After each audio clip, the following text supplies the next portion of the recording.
Alors être au sein de la Glass Valley, c'est un réel avantage parce qu'on est, je dirais, dans le berceau du verre en France. Très clairement, les meilleures compétences, peut-être on peut le dire au monde, se trouvent dans cette région. On a la chance d'avoir des compétences au sein d'une filière, des compétences fortes. Et effectivement, tout l'enjeu, c'est d'arriver à les associer pour contribuer à l'innovation. L'innovation, elle est dans chacun des projets. Sur un projet, est-ce qu'on va pouvoir le faire? Comment? Avec quel outillage? On est en fait en permanence obligé d'investir pour toujours s'adapter aux demandes du marché et aux demandes d'innovation de nos clients. Vous ne pouvez pas vous laisser distancer. Il y a une dizaine d'années, il y avait 5 machines qui ont produisé 500 000 flacons par mois. On est entre 6 et 8 millions. Vous voyez que ça a passé forcément par l'investissement. On a investi plus de 700 000 € ces dernières années dans des machines 5 axes et des centres de tournage 4 axes. L'année dernière, nous avons investi sur le groupe à peu près 800 000 €. Ces investissements nous ont apporté un gain de productivité et également une réduction du temps manuel. En manuel, ça ne va pas très vite. Donc comme ça ne va pas très vite, je me suis dit il faut faire un peu des recherches et des investissements sur de la machine automatique. En manuel, on va faire 300-400 flacons dans la journée.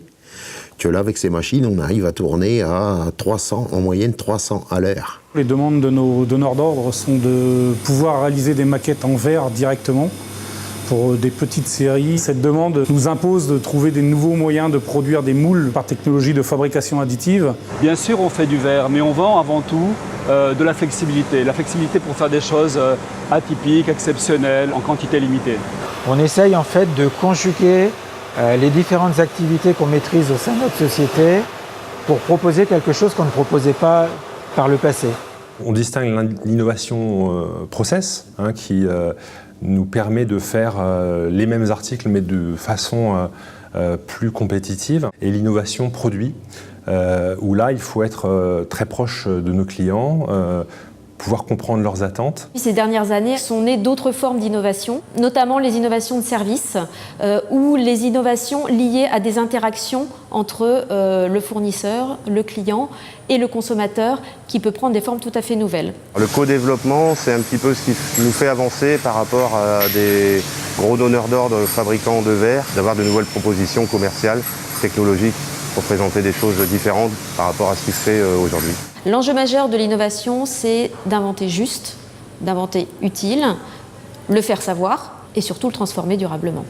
La RSE, c'est quelque chose qui est dans l'ADN de Veressence depuis longtemps, mais effectivement, on a voulu redonner du sens à cette démarche. Pour être très concret, puisque nous sommes dans une usine, comment est-ce que cet enjeu-là se traduit? L'entreprise a investi, notamment en 2015, dans une nouvelle technologie de four qui a permis de baisser de plus de 45% les émissions de CO2 et les consommations énergétiques par rapport à l'installation qui marchait auparavant. On a développé ce qu'on appelle le verre infini Néo, qui est un verre qui est composé d'une grosse partie de verre recyclé post-consommateur, c'est-à-dire avec des filières bien dédiées, compatibles avec le verre utilisé en parfumerie. En résumé, cet enjeu de RSE, il est complètement intégré à notre mode de fonctionnement. Il touche tous nos domaines, pour la planète, notre environnement, pour nos partenaires, clients et sous-traitants, pour notre personnel, valeur capitale de l'entreprise,